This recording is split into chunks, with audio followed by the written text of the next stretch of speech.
Today on Notsam Wrestling, Jeff Cobb is going by a new name but still trying to get in where he fits in. NXT Battleground around the corner. AEW Double or Nothing around the corner. Saturday night's main event around the corner. We are filling out the Money in the Bank ladder match, and is the WWE controlling the NBA Conference Finals. Everything is wrestling. This is Notsam Wrestling. Welcome to Notsam Wrestling, and what a time to be alive. You know, we all talk about the fact that wrestling is everything and wrestling is everywhere, but wrestling really is everything. So it's a beautiful weekend. I hope you guys had a beautiful weekend. Beautiful weekend in New York City, mainly on the inside, because of all of us felt the joy of the New York Knicks getting to the conference championship. And I'll get to wrestling. Trust me, this is all going to come around. The New York Knicks beat the Boston Celtics in Game 6 of their series in Madison Square Garden. Everybody goes nuts for them. The New York Knicks now go to the conference championships against the Indiana Pacers. The winner of that game goes to the NBA Finals. So, Knicks, Pacers is where this thing goes. About 10 months ago, maybe 11 months ago at this point, I believe it was right around June of last year, SmackDown was held in Madison Square Garden, and it was an event. I believe there was a triple threat match between Logan Paul, LA Knight, and Santos Escobar. And throughout the match, you know, this basketball player named Tyrese Halliburton shows up. He's been on WWE television before. He's a well-known WWE fan, but apparently there to support Logan Paul. Tyrese Halliburton is the one that gets the brass knuckles from Logan Paul's guy that always shows up at these wrestling shows. Then, before Tyrese can use them, this basketball player named Jalen Brunson pops over the rail, sitting in the front row, and stops Tyrese Halliburton from using those brass knuckles on WWE television. Tyrese Halliburton and Jalen Brunson are staring down each other. Tyrese and Jalen are looking at each other like there is a war that we have to settle here. Jalen Brunson has WWE merch. Tyrese Halliburton has WWE merch. The reason why I say all of this is because both are point guards, and both are star players for the teams that they play for, of course. Tyrese Halliburton for the Indianapolis Pacers, and Jalen Brunson for the New York Knicks. What I am telling you is that we have lived in a world for so long where the Simpsons predict everything, but we have officially graduated past that because the WWE just predicted the NBA Conference Finals. Who would have thought that this was all just a build? Because I said, why spend your time? You know, when the celebrities come in, as wrestling fans, we go, why are we seeing this buildup if the payoff's not going to happen? And what do I always say? That people go, the payoff's not, where's the payoff? What's going to happen? I say, let them cook. I say, let them cook. And we let them cook. And where does the payoff happen?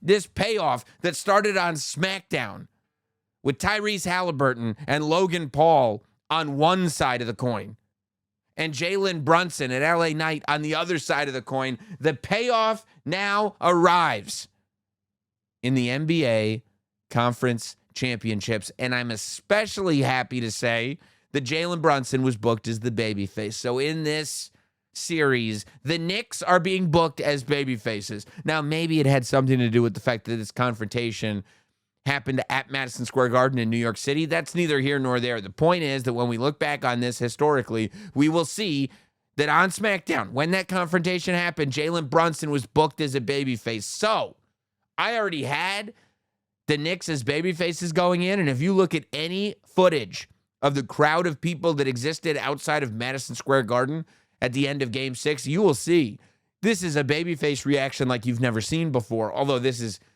typical of playoff basketball in New York City. However, getting to the conference championships is not something that happens for the Knicks all the time.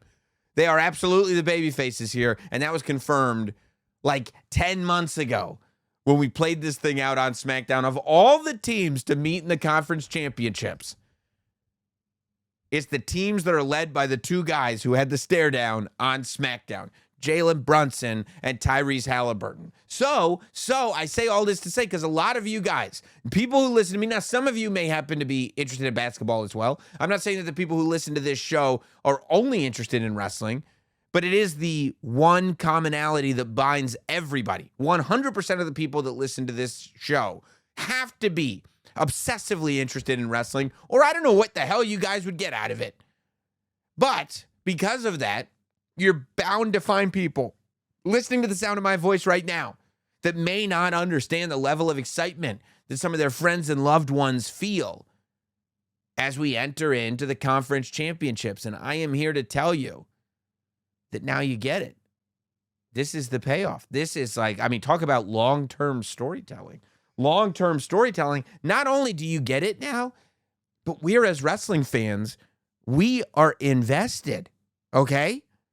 So get your WWE X Jalen Brunson, or what I think Tyrese Halliburton had, like a Tyrese 317 t-shirt or something like that. Look, I love when wrestling permeates through into the zeitgeist, when there's a wrestling connection. And I posted it over the weekend. There are people making My Way videos centered around the Knicks and the Pacers, primarily around Tyrese and Jalen Brunson. There's a whole lot of stuff going on connected into wrestling, but immediately everybody has made that connection. And I love it. And it really does tell you, when it comes to storytelling, there is no better way to explain a rivalry to people, whether it's in sports, whether it's wherever it is, in entertainment, anywhere. There is no better way to explain a rivalry to people than in pro wrestling terms. And that's why somehow just making that appearance on SmackDown has elevated the importance of this conference championship series and instantly put it in that category of, let's put a My Way video together. Now, I don't know whether it's the Knicks or the Pacers at the end of this thing. I don't know how, especially for us wrestling fans, we're going to be able to match the excitement for the actual NBA championship game that comes after this one. But right now, I mean, we've got a playoff basketball WWE crossover, the likes of which we haven't seen before. I mean, it would be like, you could say, well, it could go back to Karl Malone and Dennis Rodman. But what WCW did was they took a grudge that had already existed for years and years and years. Like these were not, Dennis Rodman and Karl Malone were current great players in the NBA at the time. But it wasn't like this was the future. This was a rivalry that had been well established in playoffs and championship level basketball.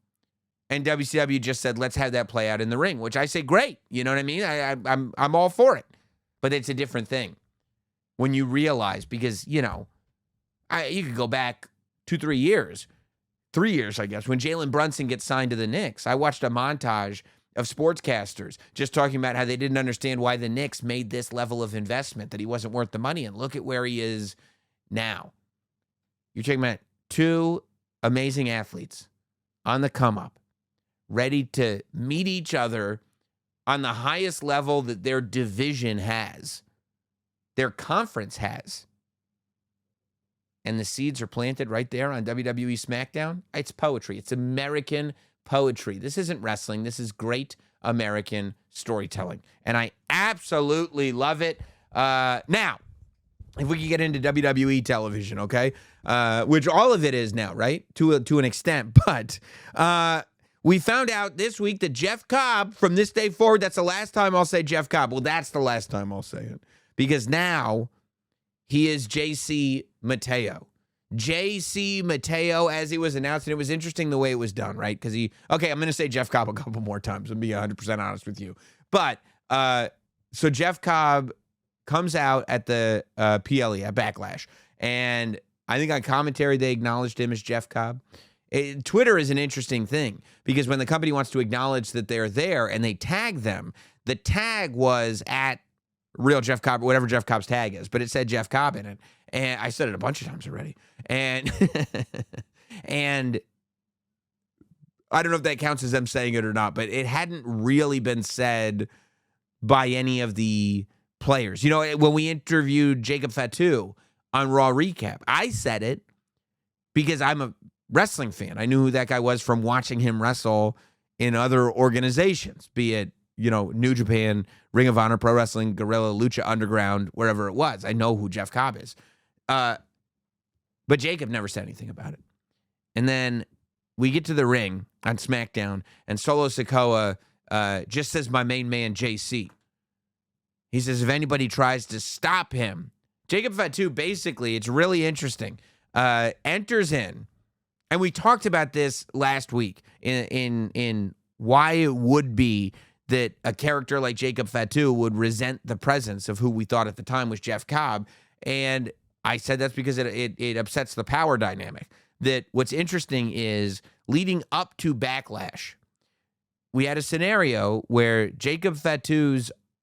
Solo Sikoa, Freudian slip, where Solo Sikoa's army had dramatically shrunk.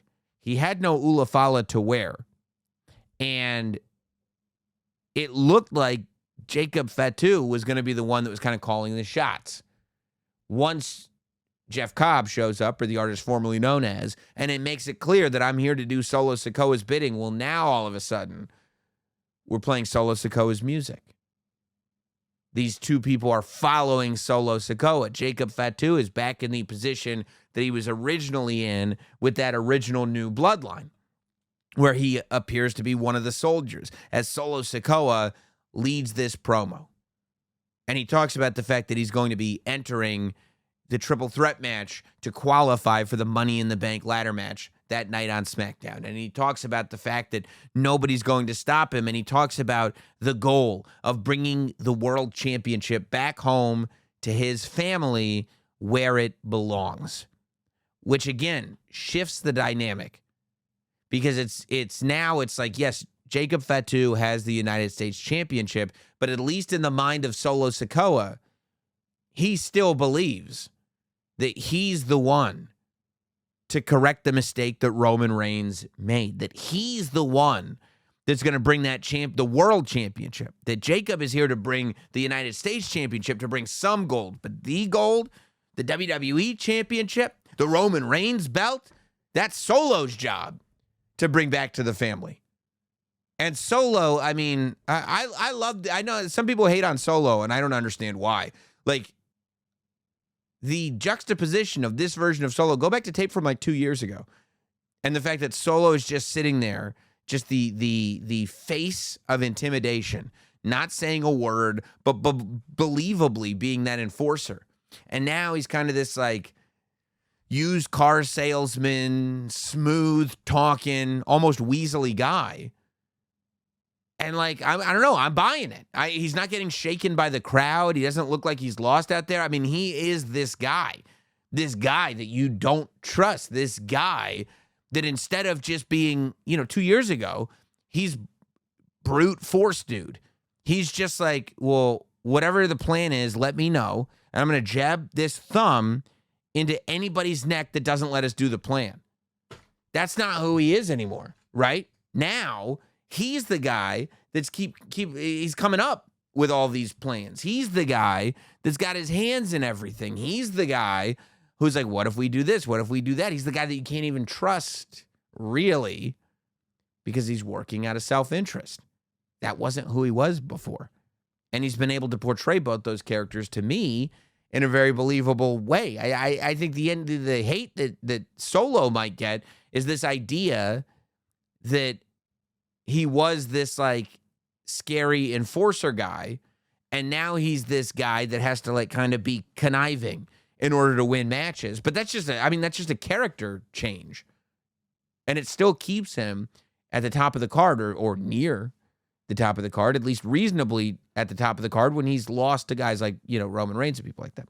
So I think seeing him be that guy and declaring himself as the guy who's going to bring the world title back to the Samoan dynasty, back to the family, where it never should have left to begin with. And he shouts out his guy, JC, is what he calls him. And you don't know if he's just using those initials at that point or if that's his new name.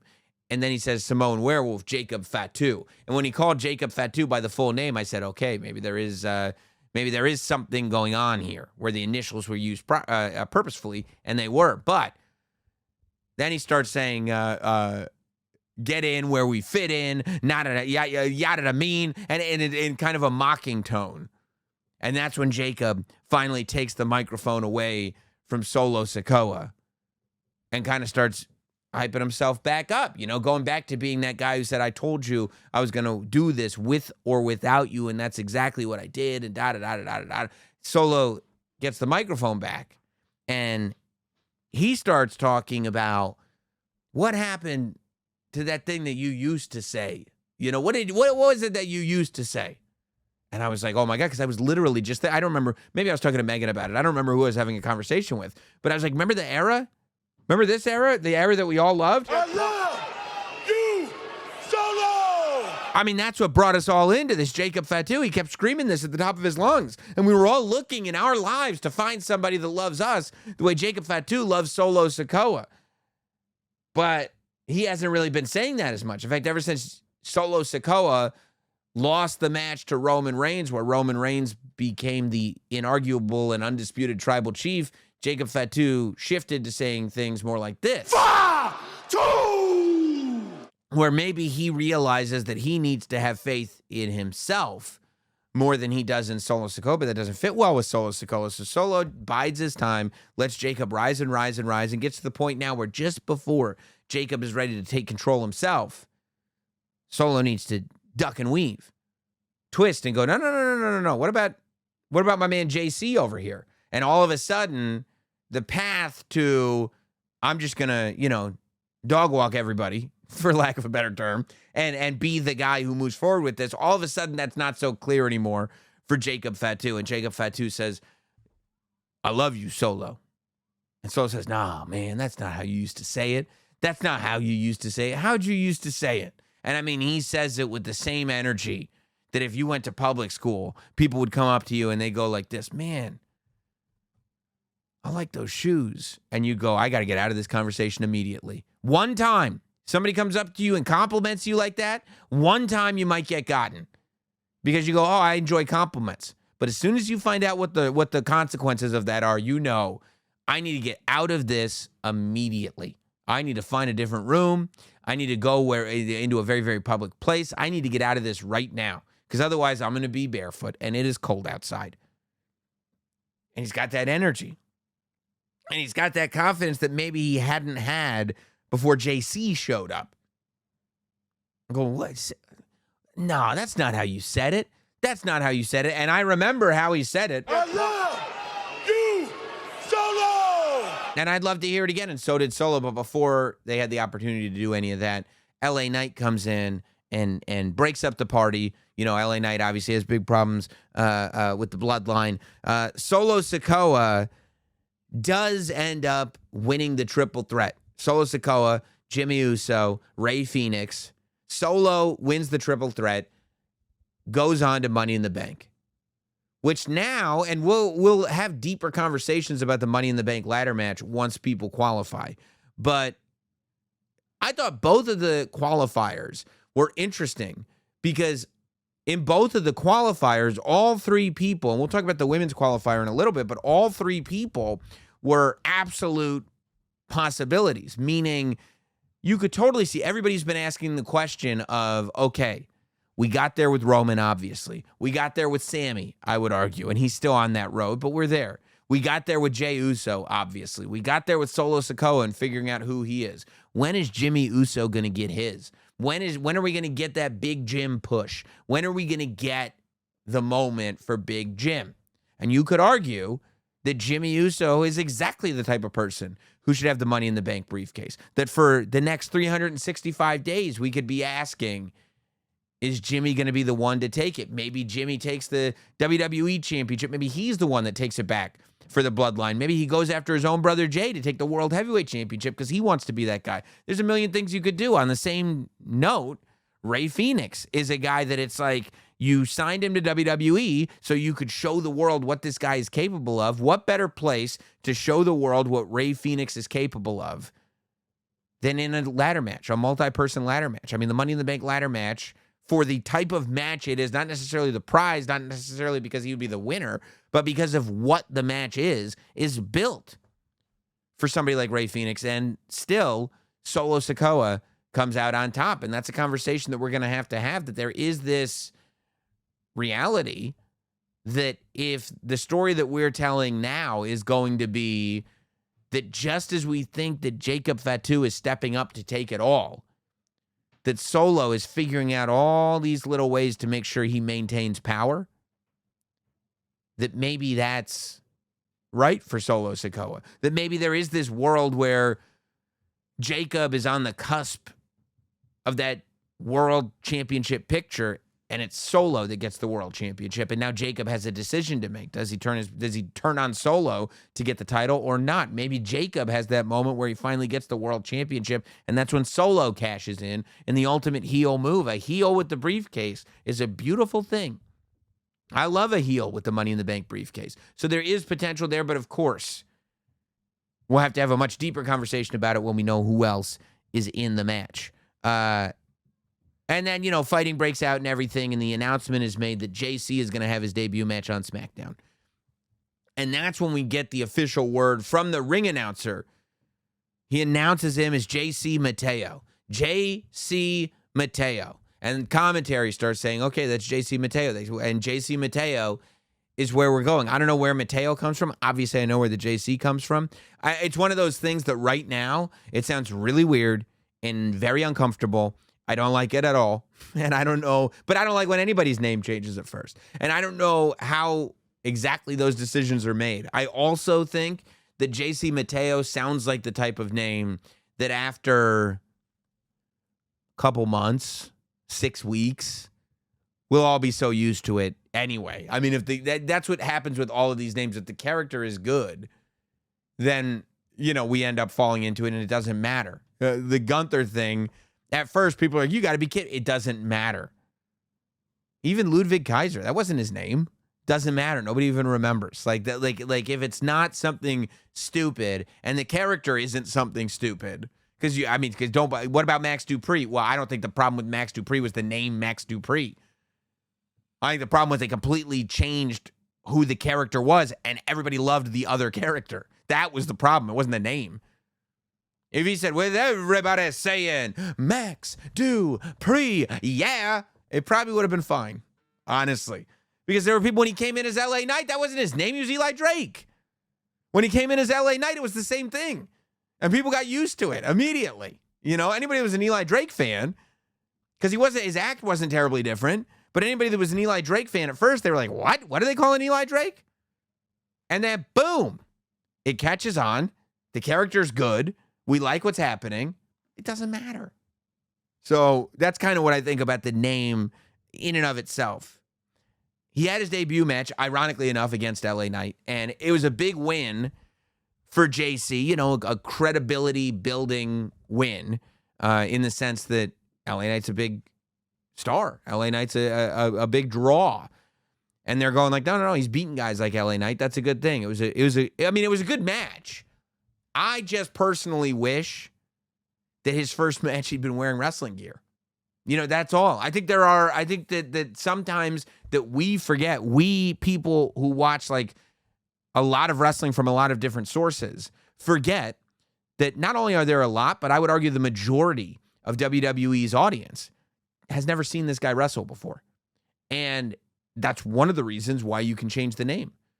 Because that name, while it means something to us that have been watching this dude for years, we're a small population of the people that are actually watching. And I am aware of why I am so excited that JC Mateo is in the WWE. I am well aware of what this guy is capable of. And I just feel like if you put him in a singlet and you just have him being the beast that he is, it makes an impression. He's one of those guys that the minute he's in the ring, it makes an impression. And I felt like having him in slacks and a t-shirt kind of took away from the people that were like, I know you're telling me he's a big deal, but show me why he's a big deal. And I think and all it would take is Nick Aldis to say, like, you're going to have your debut match later tonight instead of right now. And then he can go back, put his singlet on, come out, have an entrance, and just be a killer. That's the other thing. He didn't have an entrance. So I think that there are going to be people that are like, I don't know, what's the deal with this guy? Because there was no entrance, there was no gear, there was no all of that around him, you know. At first, I mean, he was doing a lot of his suplexes, a lot of great moves and stuff like that. I think he started to get a good taste of what he's capable of move-wise. But I think that those little things make a big difference in the world of wrestling. Now, we're going to get it. I mean, I'm sure, you know, if you look at the entrances that a lot of these stars have gotten that are coming in from other spots, they're all good. Like, Penta's is great. Rey Fenix is great. Jacob Fatu's is amazing. So, like, I have no doubt that there's going to be a big entrance for this guy. But I would have liked a bigger boom, I think, in the debut match. Guys, if you could give me a brief second, I want to tell you that making money move should be easy, and that's why there's Cash App. It's the best way to send, receive, and transfer money to your friends and family. You don't even need a bank account to get started. You just enter your phone number or your email address, and you're good to go. You can even spice up your payments with custom text, stamps, and backgrounds. I love Cash App. Running a business means that I have to get money to the right people immediately at the right time, and that's why I use Cash App every single time. Cash App is even so secure that if you're about to send money to a sketchy account, they'll alert you. They do every time I send a hot dog. I'm kidding, but the other big guys, they don't do that. For a limited time only, new Cash App users can use my exclusive code to earn some additional cash. For real. There's no catch. Just download Cash App and sign up. Use my exclusive referral code, NOTSAM, in your profile. Send $5 to a friend within 14 days, and you'll get $10 dropped right into your account. Terms apply. That's money. That's Cash App match. The other big news coming out of this week is all of a sudden, and this is, you know, I told you we were moving quickly. I told you summer was moving fast. And we already have, I mean, what could be a full Saturday Night's Main Event card. They might add one more match, but we've got 4 matches announced for Saturday Night's Main Event. This is a 2-hour show, not a 2.5-hour show, not a 3-hour show. A PLE, which goes between 2.5 and 3 hours, is 5 matches. This moves a little quicker, I think, in terms of between matches because it's network television, but it's a 2-hour show, and they're all massive matches. Like, low-key, this Saturday Night's Main Event card is kind of unreal. So you've got what I think is going to be your main event, Jey Uso versus Logan Paul. This is going on Saturday. You've got Damian Priest versus Drew McIntyre in a cage. You've got Braun Breaker and Seth Rollins versus Sami Zayn and CM Punk, which is a loaded tag match. And then you've got the match that was announced on SmackDown, but really announced here on Notsam Wrestling first, as soon as R-Truth got that AA through the table at the Backlash press conference.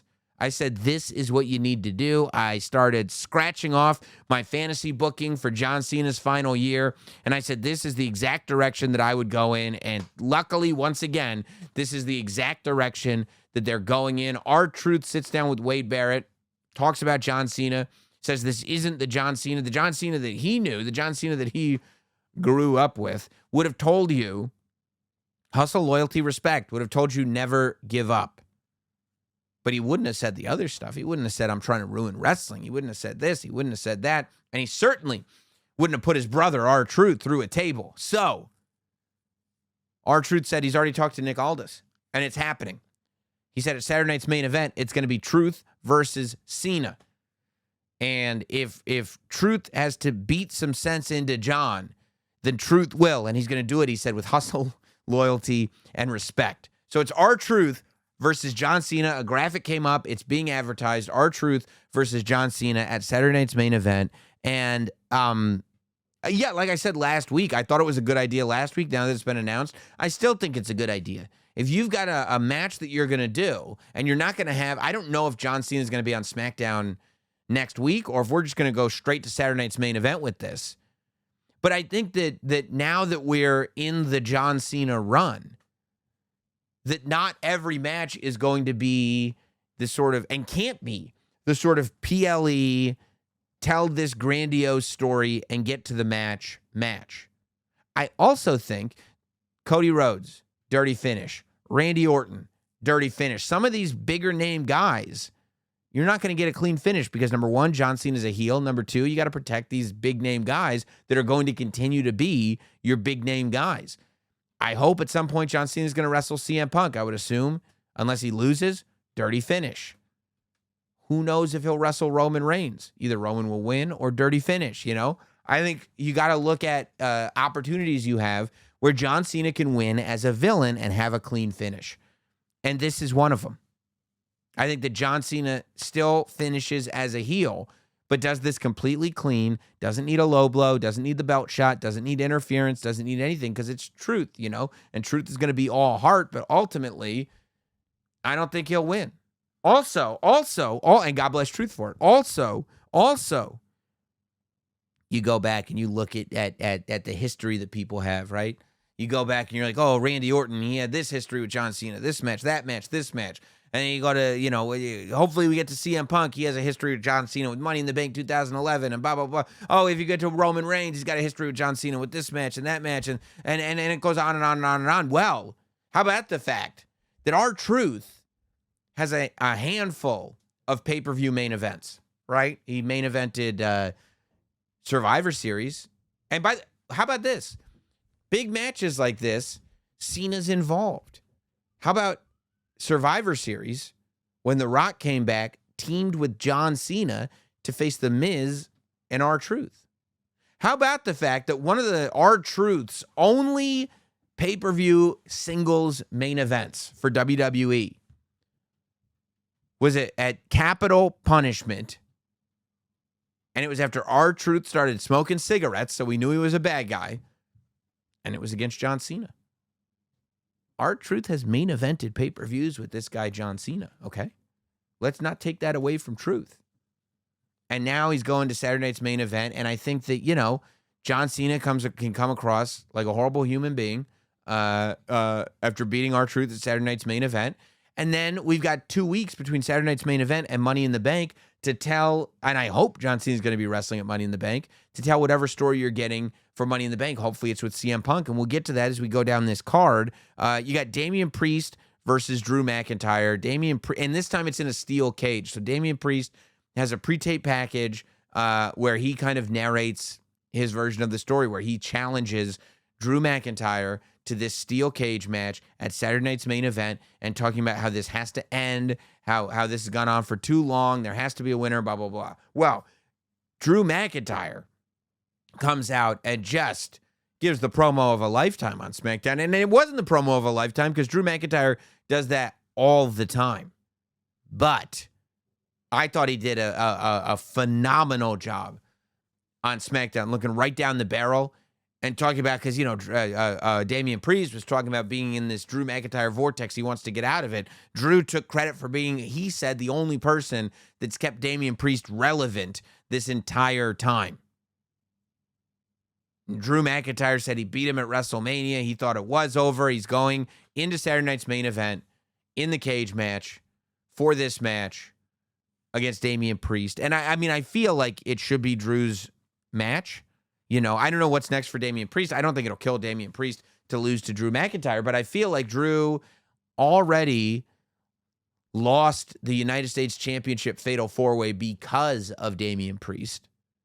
And it's like, if he loses the cage match, it doesn't really matter that Drew won at WrestleMania. I think that if the idea is that you can bounce off of this and go further, and I've told you, for me, I want to see John Cena turn babyface by the end of the year, and I want Drew McIntyre to be the guy to fight John Cena. That when John Cena is a babyface and needs a heel opponent, Drew McIntyre is that guy. That's what I want for Survivor Series, is Drew McIntyre versus John Cena. And I think that means building Drew McIntyre up, and that's where I see this going. You've got your giant tag team match. You got Braun Breaker and Seth Rollins versus Sami Zayn and CM Punk. I think that this is really cool because it's actually the first time that we're showcasing Seth Rollins and Braun Breaker as a duo in a match, right? This has all happened so quickly, but they've used so much TV time on Monday Night Raw. Like, these two have monopolized, for lack of a better term, Raw, and 3 of them with Paul Heyman telling this story. And I don't think it's been a bad use of television time, by the way. I think it's been a great use of television time, as over the course of multiple segments, they're showcasing the manipulation that they're putting the baby faces through. They're kind of getting their own motivations for making the decisions that they've made out as they roll with this thing. And I think that's a good thing. I think it's necessary, and I think it's happening over the course of multiple segments, over the course of a couple of weeks. But it's left us in this position where this group, this Heyman, Rollins, Breaker group, has really established themselves as a major part of Monday Night Raw television. But now we actually see them work together as a team. And, of course, they're facing Sami Zayn and CM Punk. I saw memes going out of Sami Zayn, CM Punk, and Jey Uso standing, the 3 of them, and they were comparing it to the way the Shield stood right before Seth turned on Roman Reigns and Dean Ambrose. And I'm very hopeful that the idea of Sami turning, because there are people that want to see Sami turn, and I'm very hopeful, or at least can see it, and I'm very hopeful that the Sami turn is a red herring, that the Sami turn is not where we're going with this at all. I think the idea that, I don't know, I think Sami really works as a babyface. I think there's a year-long story to tell with Sami Zayn eventually getting the World Heavyweight Championship. Now, look, the story you could be telling is not, hey, we're going to watch Sami go on this journey and we're all going to support him when he finally gets there. The story you could be telling is that this journey has made Sami crazy. And Sami wants that world title so much that he will sell his soul to a Paul Heyman type. And that's possible. But I don't know. I like my version better. For me, I kind of think that Punk and Sami should win this match. And the reason that I think it is because of kind of in my head, everything that I would have going on around this. Because I think you can have Sami pin Braun Breaker, and it drives Braun Breaker absolutely crazy, right? But I think that's what builds there to be more. I feel like if Seth Rollins and Braun Breaker beat Sami Zayn and CM Punk, I'm not 100% where the 4 of them go. Unless it's like that's the thing, that's the catalyst that makes Sami Zayn realize we can't beat these guys, so I'm going to join them. It's possible, but I think there's far more possibilities to go with if you have Sami Zayn pinning Braun Breaker. That and wait till you hear, because now I think, I want to see Punk go on to Money in the Bank and have the match with John Cena, and it's tough for me to believe that CM Punk gets that match with John Cena if at Saturday night's main event CM Punk just lost the last big match that he had, and now 2 weeks later he's got a WWE Championship match with John Cena. I just don't see it. But also because I think Heyman's group will have an opportunity at the end of the show to look bigger, and I say that to say that the main event of the show is Jey Uso versus Logan Paul. Now, they are stacking the deck against Jey Uso. This is not one of those things where they're letting Jey Uso kind of just have that sort of, the hero babyface title run. Immediately, within a week or, 10 days of winning the WWE Championship, he's got a match with WWE World Championship. He's got a match with Seth Rollins. Next week on Raw, he's got a match with Braun Breaker. Non-title, but still a match with Braun Breaker. At Saturday night's main event, he's defending the title against Logan Paul. After Saturday night's main event, at that June 9th episode of Monday Night Raw that we know John Cena is also going to be at, it's going to be Gunther versus Gunther versus whoever wins the match for the World Heavyweight Championship. So what you're setting Jey Uso up for is, even if he wins this match with Logan Paul, he knows what's waiting around the corner. All that said, I do think that Jey leaves Saturday night's main event as the WWE World Champion. I don't think that you put the World Championship on Jey Uso so he could hold it for, I think that'll be less than a month, maybe like slightly for 1 month, say. Because what, he win the title on, April 19th. So for you didn't give him the championship. We didn't follow this road. You didn't have him win the Royal Rumble so he could hold the title for 6 weeks and then lose it to Logan Paul on his second defense. I just don't see it. It could happen. I just don't see it. Instead, I might see either Jey Uso squeaking one by Logan Paul and then a beatdown happens, or Logan Paul losing by disqualification.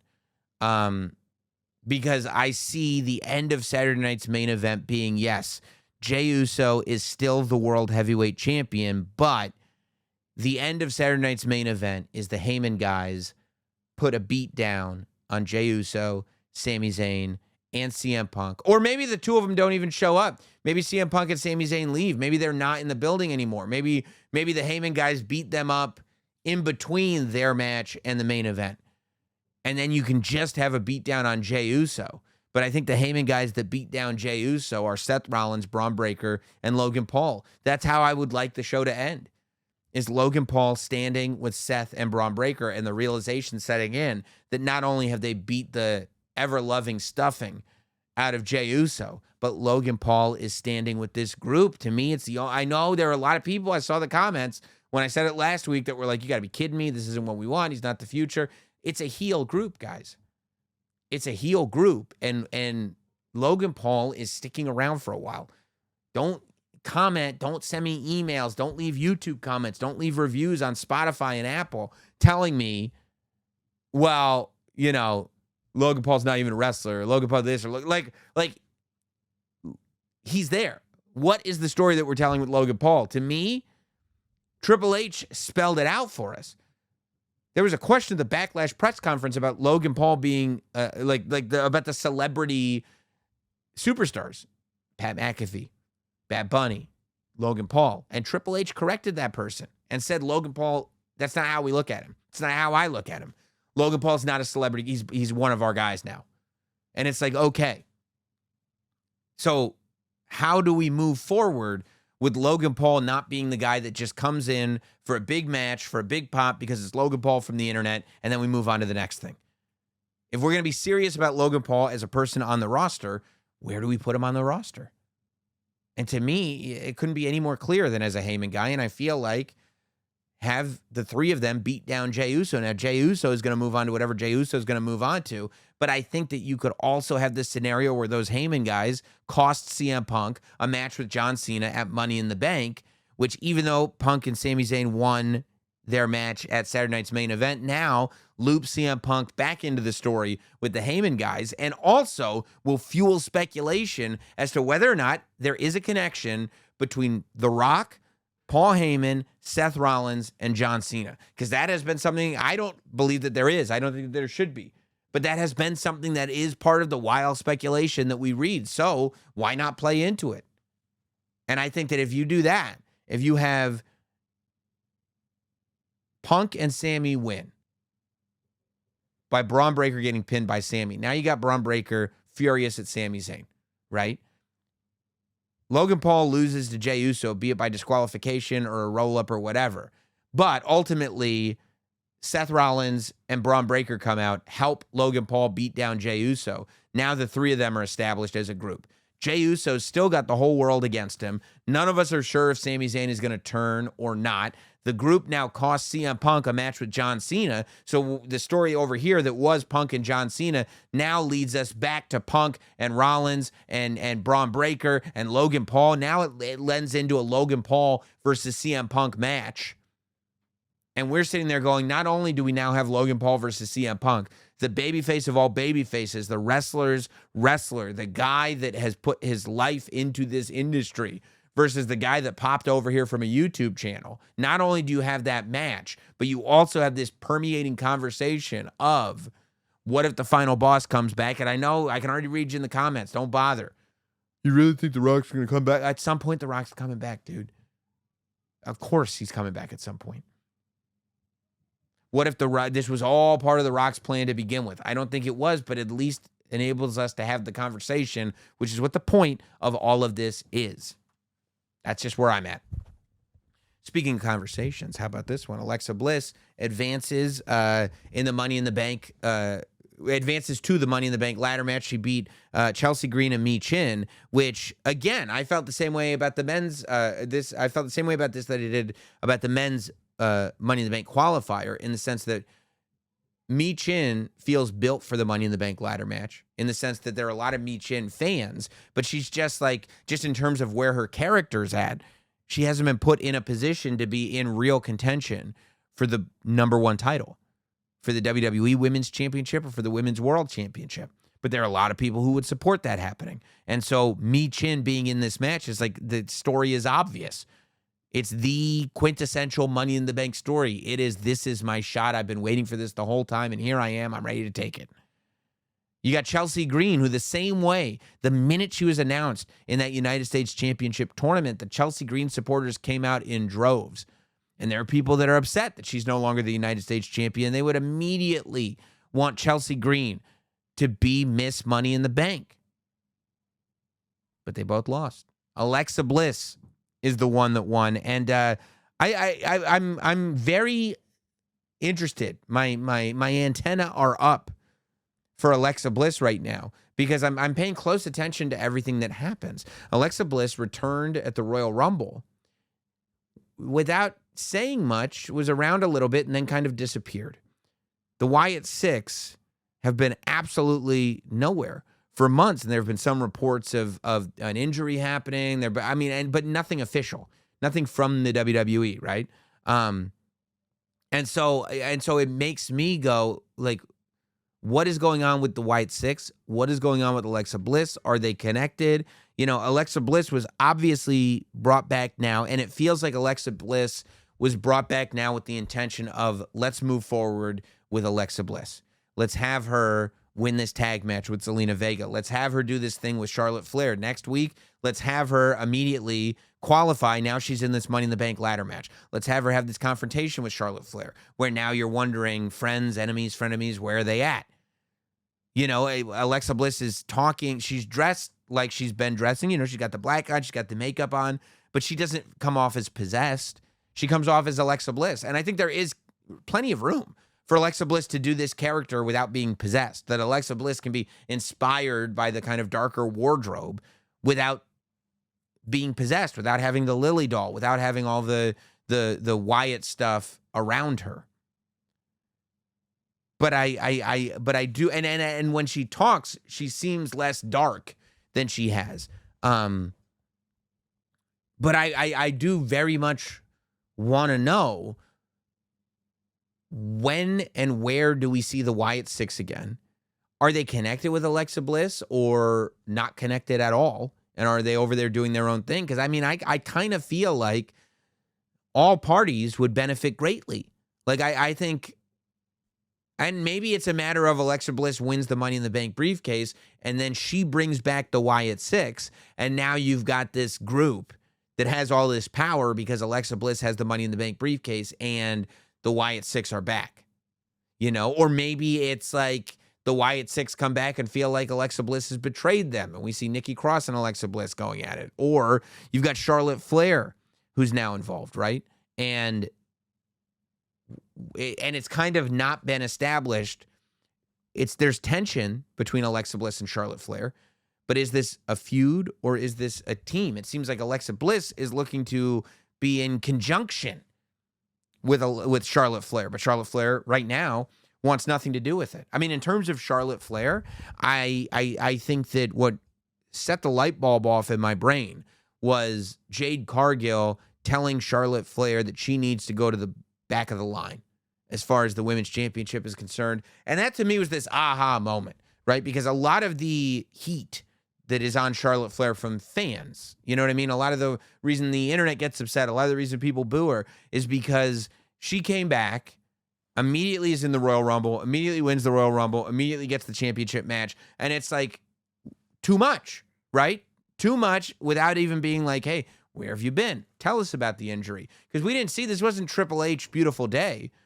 When Triple H got injured and he came back and declared he was in the Royal Rumble, we were all psyched because we saw him go through injury recovery. Charlotte, we saw her get on a private plane and wear really expensive clothes and eat really expensive food and then go, I'm coming back. That's not how you garner cheers and sympathy. You know what I mean? That's not how you garner a relatable connection.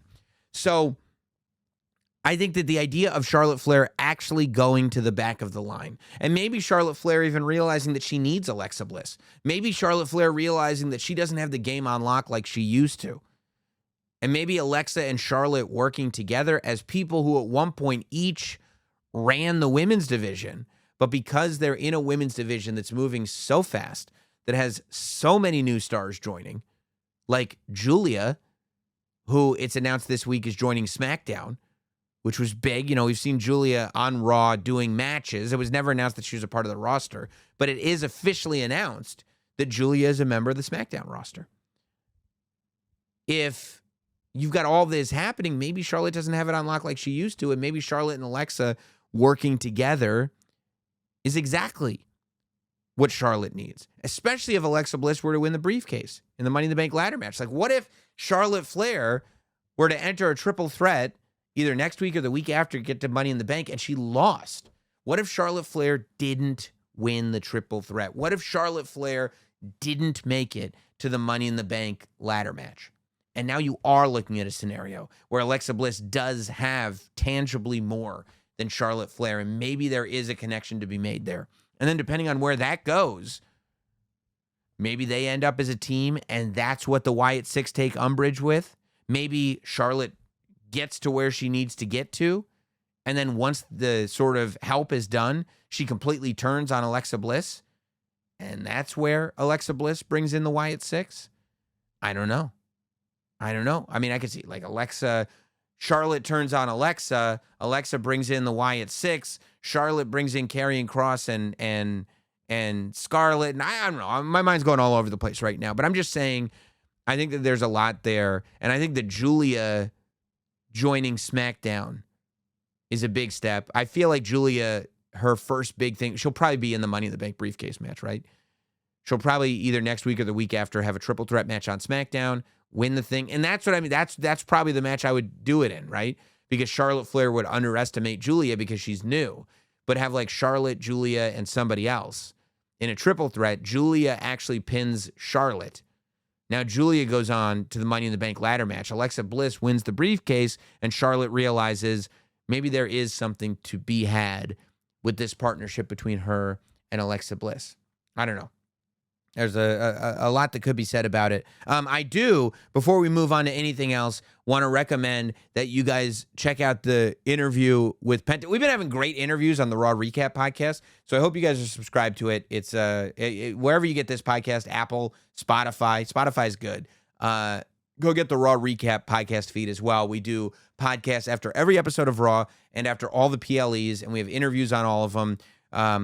After WrestleMania, we had a ton of great in-person interviews. New Day, Dominic Mysterio. Becky Lynch was on. She was amazing after she turned right before Backlash. We had Penta on this week. Jacob Fatu on the Backlash Recap podcast was crazy. If you haven't watched it yet, gotta watch it or listen to it. As a matter of fact, the Jacob interview is why, if you're watching this on YouTube, the Rosie action figure has made it back to the desk in the Notsam studio. That is, of course, for the one and only Jacob Fatu! But the interview that we did with Penta has a much bigger problem with Dominic Mysterio than I realized. And I thought I was going to soil the chairs in the Notsam studio. I was very, very scared of Penta. So I would check that out if you get a sec. It's on the WWE YouTube channel. And, of course, any audio platform you get this, I would imagine you will find Raw Recap there as well. It's not just Saturday night's main event going on this weekend. Of course, we also have AEW Double or Nothing going on this weekend. And AEW has been amping it up big in terms of stories, in terms of, I think, more focus in the direction that things are being taken. So the card that you have announced right now for Double or Nothing is FTR, who have turned heel on Cope, which I wouldn't be surprised if Cope made his return at Double or Nothing. But they're taking on Daniel Garcia and Nigel McGuinness, which, number one, so cool for Nigel McGuinness to be wrestling, But I also think that Nigel McGuinness is the perfect guy for FTR to show what villains they actually are, to take liberties with Nigel McGuinness and to make us worry about the health of Nigel McGuinness because we're all so happy to see him wrestling again that the last thing we'd want to do is have these awful human beings take him out. I think that's great. You've got Mercedes Moné versus Jamie Hayter. This is the Owen Hart women's tournament finals. I like what they've done with both these finals is they've added stakes in both of these finals. So like there's a reason even without the tournament to be interested in Jamie Hayter versus Mercedes. The two have been attacking each other the last couple of weeks. Of course, Mercedes is in and is the talk of the town in terms of the women's division. Jamie Hayter had all this momentum built at one point and hasn't quite gotten back there. But beating Mercedes would be the thing to do it. And I've got to tell you, man, I mean, this is the one instance where she could beat Mercedes. Mercedes championships are not on the line. She hasn't lost any matches, I don't think, Mercedes. So the idea that Jamie Hayter could actually get that W over Mercedes, and then Mercedes could win could get the victory back. Because obviously, if somebody were to beat Mercedes in a situation where the title wasn't on the line, then for sure a championship match would be next. So I think that's where Mercedes could get the win back. But, I mean, at the same time, Mercedes is a belt collector right now. And the award for winning the Owen Hart tournament is a championship. So it would be another championship for her to carry around, which I think would be fitting. But I don't know. There's something about this that it's like you have this moment where you could have Mercedes finally lose. And Jamie Hayter is like the perfect person for her to lose to without Mercedes actually losing anything. That I kind of feel like that's not something that you would want to miss on, but you know. But then also if she won and had another belt to add to her collection, that'd be fine. And then the men's tournament finals is Will Ospreay versus Adam Page, which is the same deal, right? They've made this into a real rivalry. They've made this into a real feud. They've made this into something where even if you haven't been following the tournament, you care about this match. And I think they've done a good job with both of not foreshadowing it too much, like really building the story once the final is established, as opposed to building the story in the beginning and then you kind of know where the final is going to be. And Adam Page, like all of Adam Page's rivalries are built around, like they're all forever rivalries. You know, Adam Page doesn't tell any stories that don't go away. Like his rivalry with Swerve is a forever rivalry. We'll see each other again. His rivalry with MJF is a forever rivalry. We'll see each other again. Will Ospreay is building the same thing. The stuff he did with the Elite, he built the same thing. And I do love the story of the guy who was kind of the first chosen one for AEW, like the first guy that it's like, this is the first guy that we're going to build. He's the first chosen one. And then losing that status and having to somehow figure out how to work back to it. But the whole time you're working back to it, you've got, you know, MJF, you've got Swerve, you've got Will Ospreay, you've got all these people that are coming in and making it more and more difficult for you to take that spot back. As much as I love that story and that build, it has to be the time to go forward with Will Ospreay. Like I there are very few scenarios where I go like, no, don't have somebody beat him. Like that just doesn't make sense to me. Toni Storm versus Mina Shirakawa for the women's championship. Everything that Tonyverse touches right now turns to gold. So I would put that in the same category. The Hurt Syndicate, and this is the final announced match. The Hurt Syndicate versus Dustin Rhodes and Sammy Guevara. But what's made this match pique my interest even more is, of course, on Dynamite, MJF joining the Hurt Business. And I'm just waiting to find out who's going to turn on who and who's. I would think that the Hurt Business is going to win this match. I don't think now is the time for the turn to happen. I would think that MJF is going to help them win, and they're going to go like, you know what? Maybe it was a good idea to let him join the group. But yeah, there's intrigue there. And then I would think it feels like they're building to an Anarchy in the Arena match based on the cage match at the end of Dynamite last week. It feels like they're going to announce that as the main event of the show. That it'll be some combination of like the Death Riders, right? But whether it's just Mox and Mina Shafir or I don't know if Cesaro and Wheeler Yuta will be involved, because I would also think that you're going to have Okada in that. I would also think that maybe the Young Bucks will be involved in that. It seems like Gabe Kidd is going to be involved in that, and you'd be a fool not to have Gabe Kidd involved in that against as I counted, Samoa Joe, Will Hobbs, Kenny Omega, Swerve, and then it looks like putting Willow in, which I love the idea of putting Willow in because then you can put Marina in. And then I don't know if you want to build the numbers out. Can Darby come back? Has he climbed up Mount Everest yet? It's kind of what everybody's waiting for with this Death Riders thing, right? Is for fucking Darby to finally come back so we can do this. So I don't know. We'll see. But yeah, they've built in some real intrigue with this Double or Nothing. And then later this summer, they've got an ECW arena residency. I think it's gonna be for 2 weeks from the 27th of August to the 11th of September. I wonder if they're gonna have a Sabu tribute in there at some point. I don't know, but it'll be. Those are gonna be fun shows. Speaking of fun shows, we got an NXT show coming up as well this weekend. Saturday night's main event, Double or Nothing, and NXT Battleground. We've got Obafemi versus Miles Bourne. Now, this is a huge spot for Miles Bourne. Just absolutely awesome. And I mean, he is somebody that I don't think anybody saw winning that Battle Royal.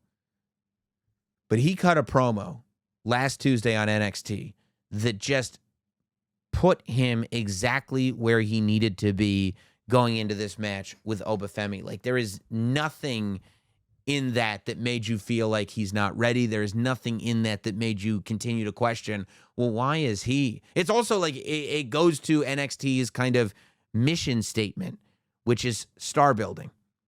When you look at Obafemi, and it's like he's wrestled all the top guys in NXT. And not Ricky Starks, I guess, but Ricky Saints.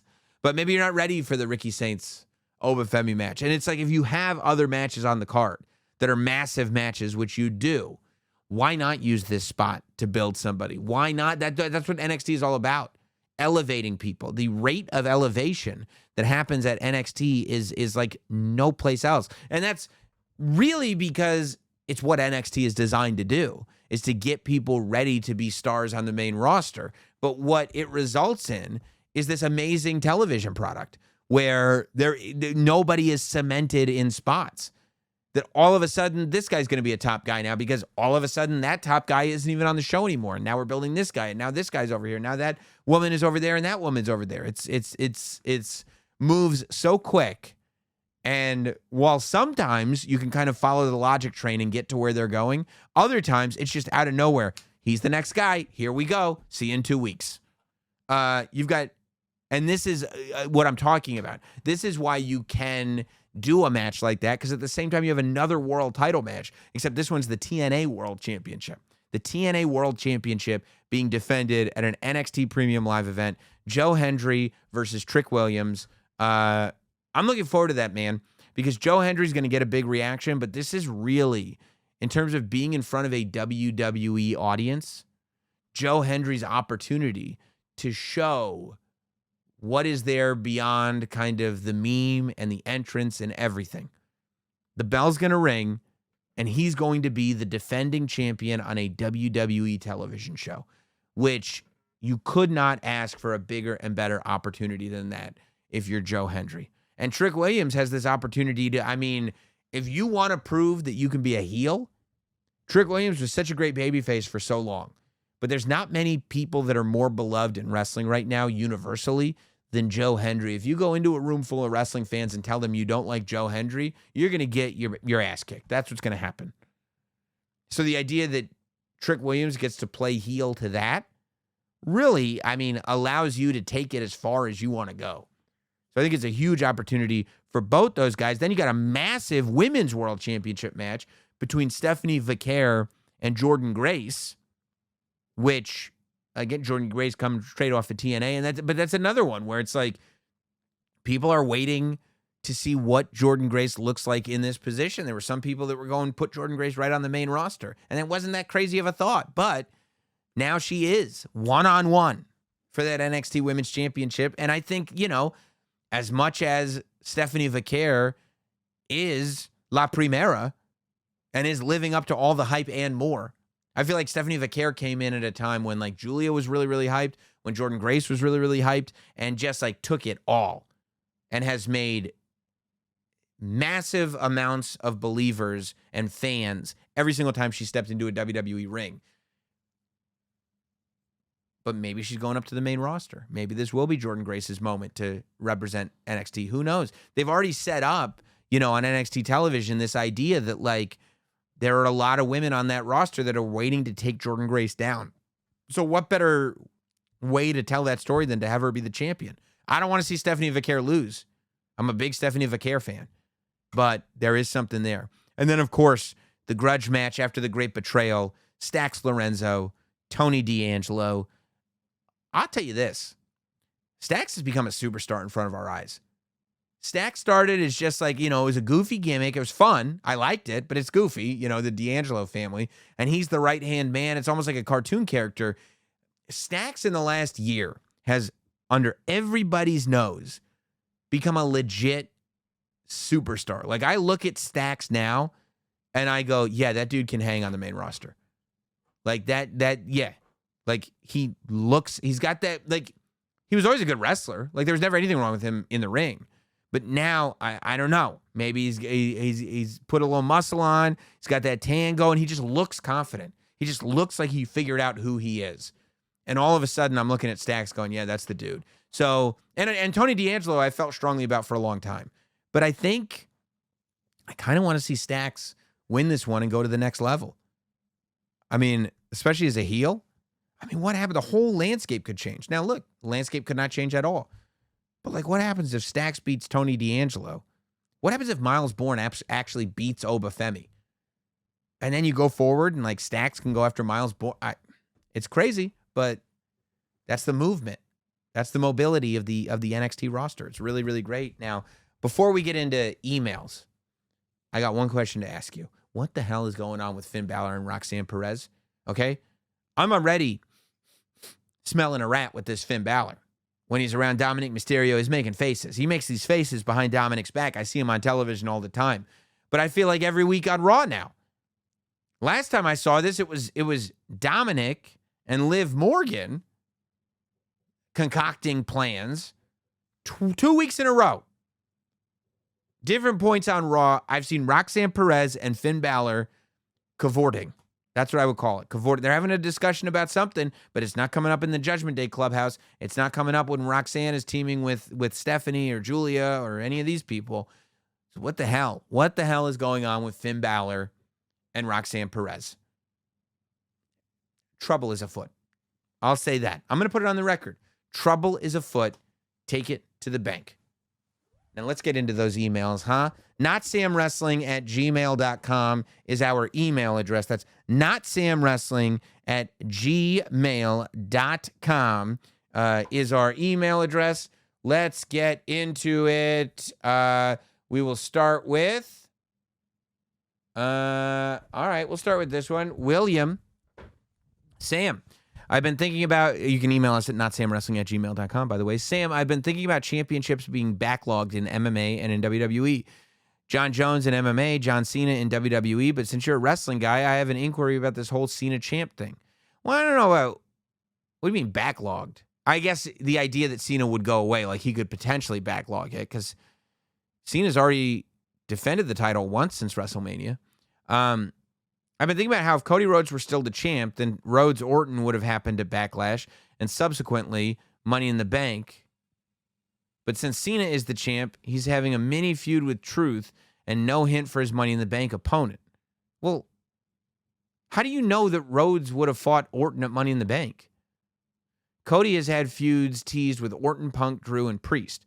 I believe that Drew Priest is a mere buffer for them since they can't have a championship feud. Even the stuff with Orton and a possible Aldis match is just stalling until Cody wins and feuds with all these guys. With the SmackDown roster getting new talent by the minute, Alistair, Phoenix, JC, it gives the possibility for more championship matches, like open challenges, if Cody was around. Anyway, I think this is Cena accidentally ruining wrestling, as it was clear that Cody was retaining at Mania to have feuds with all these people. I don't know what you're talking about, dude.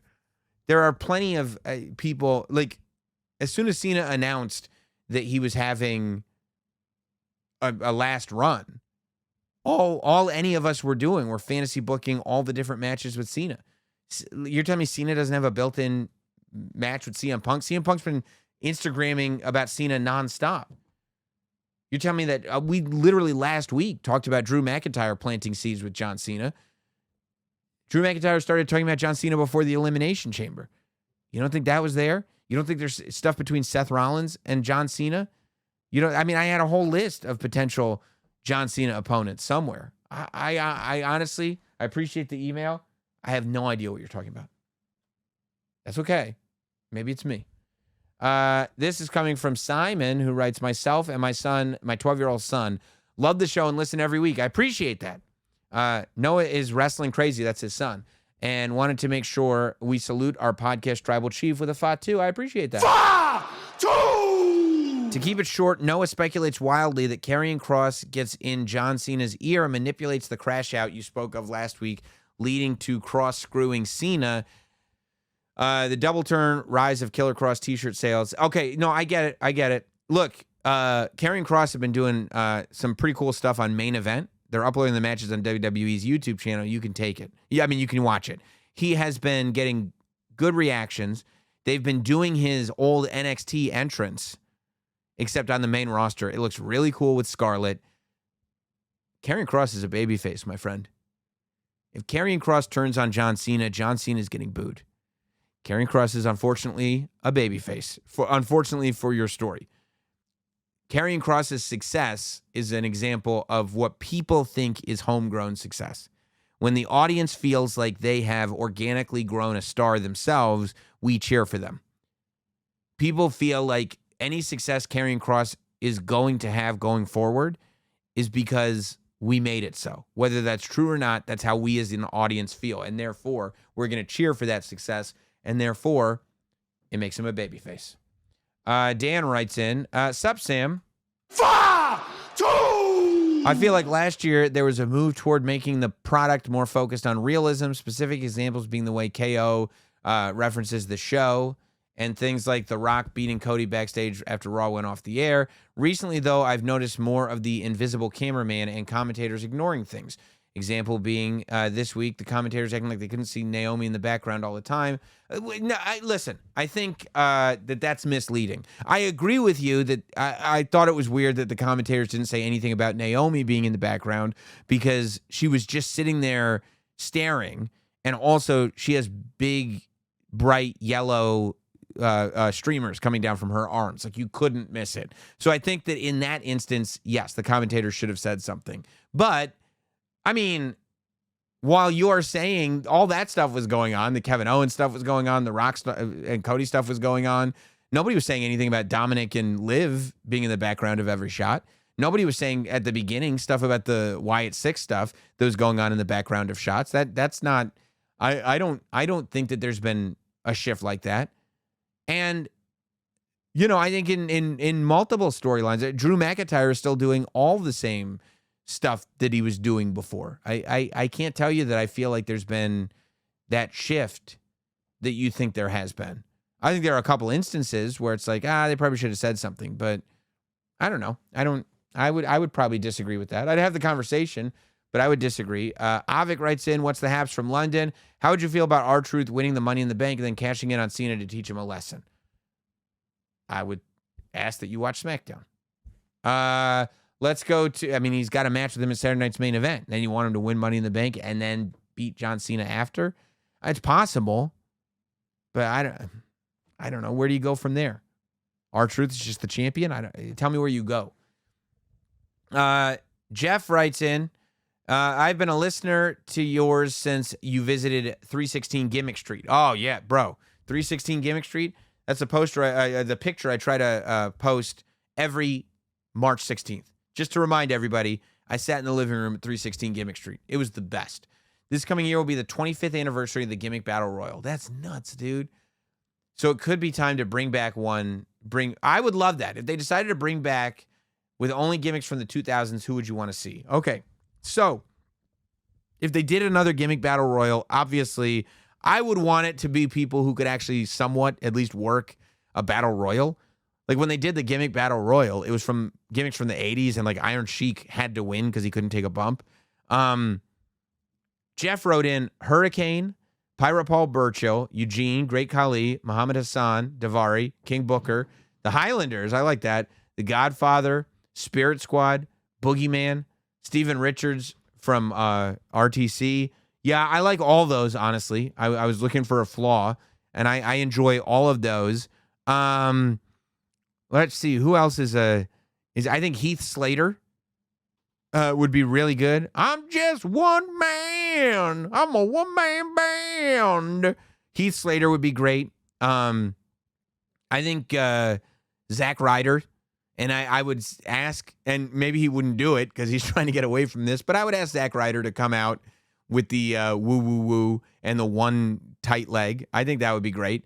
And for the same, by the way, Kurt Hawkins coming out too, but Kurt Hawkins doing the I Never Win gimmick. I wouldn't want Ryder and Hawkins to come out as a tag team. I would want woo-woo-woo-woo to come out as the, ECW one-legged tight guy. And I would want Hawkins to come out as the I Never Win guy with the O and whatever shirt. I think that would be fun. Fandango.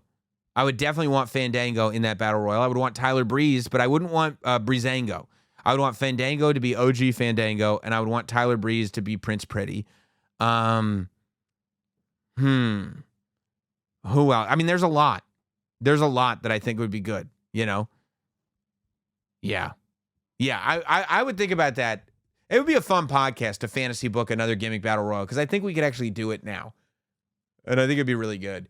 Also, it'd be great if Heath Slater was in it because once Heath Slater's gimmick was legends beat him up. So the idea that he's a legend coming back for a gimmick battle royal, I think is great. Chris writes in, after Raw recap, the streets are talking. Are the allegations true that the OTPC might snitch? Would you have told Dirty Dom Penta's plan to take him down? I didn't expect a not at a mean. Can you clear those allegations?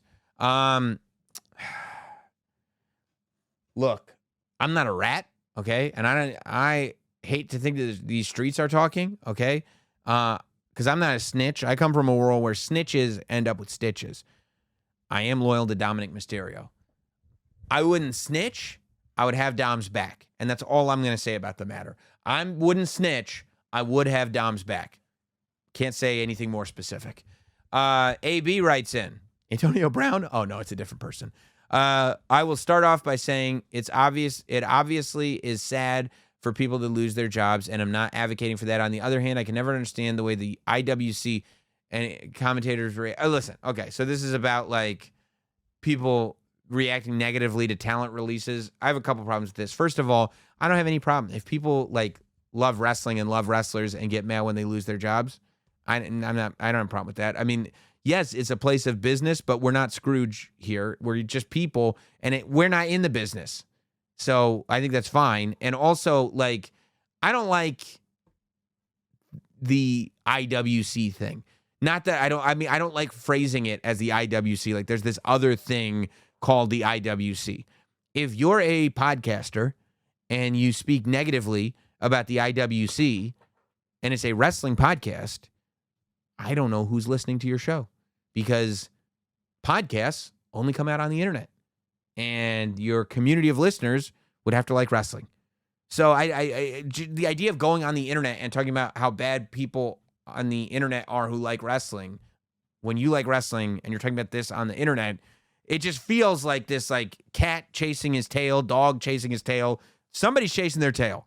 And it's not something that I want to be involved with whatsoever because the hypocrisy starts to set my ears on fire.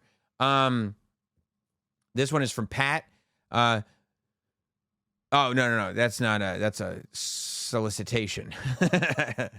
Kyle writes in, greetings, my OPTC. Great show in Vegas. Thank you very much, Kyle. Highly recommend to everyone. Well, keep Thursday open if you're traveling to New York for SummerSlam.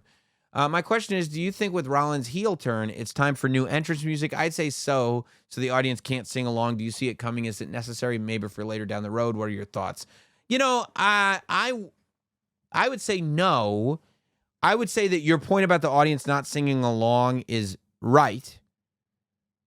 But I think that he's got one of those songs that gets such a reaction from the first note that, it's not something I would mess with. And if people are going to sing it, people are going to sing it. But the fact that, immediately that that's Seth Rollins, I wouldn't change it personally, but I get what you're saying. All right, this will be the last email coming from Lloyd in the Isle of Wight in the UK. Appreciate that. Two-parter, but short and sweet. Yeah, and it is. That's why I knew it was a good last email. Since you watch the product and have been known to speculate wildly, I'd love to hear your thoughts on LFG. It's great. I think it's great programming. I enjoy LFG. I think everybody's good on it. I love seeing Bubba Ray Dudley get in there. And I mean, anytime you get to listen to Bubba Ray Dudley's thoughts on the business, I think that's a good thing. I like seeing The Undertaker in this light. I think Booker T is so funny on that show. How hard he is rooting for his team to win. So good. And of course, Mickey James, the absolute legend. But my question, who do you think could work on the main roster or NXT right now? I like Xena and Holyfield, but to be honest, 14 or so out of the 16 have been really strong. Yeah, no, there's a lot of people who I think have a lot of main roster potential. I like the girl who I think comes from Samoan heritage. I think that, Xena, the blonde, I think that she's really good. I like that. What's her name? Bailey? Her look is just unbelievable. She was like a shot putter, I want to say. Shot putting is like my favorite sport. I think it's the coolest thing. Maybe she wasn't a shot putter, but if she was, that rules. And I think that she could be great. I'm with you. I think Holyfield looks amazing. I think, BJ Ray, obviously. Unless he gets everybody mad at him in the meantime. I don't know. I would have to go through LFG, but I could do a full breakdown on that at some point. Then the four legends, which one would make a great manager right now? I'd put Bully Ray with someone tomorrow. I think he's fantastic. Honestly, I don't know if I'd want Bully Ray. I mean, Bully Ray would be a great manager, but he commands a lot of attention in the sense that, like, I don't know, I'd find myself more interested in maybe like, I think Bully as a correspondent or as an announcer or something like that would be really good. And maybe that would evolve into being a spokesperson for somebody. I think Booker T would be a great manager.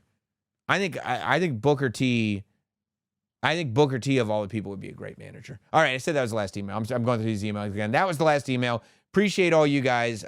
We'll announce our next Not Sam Live date. Maybe we'll do it next week. Why don't we do it next week? Put the tickets on sale, do the whole deal. It'll be the Thursday before SummerSlam in New York City.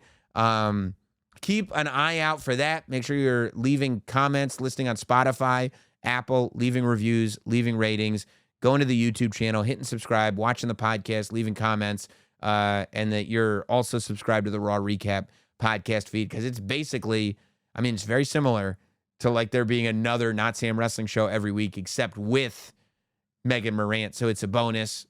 Talk to you later. Have a good one, everybody.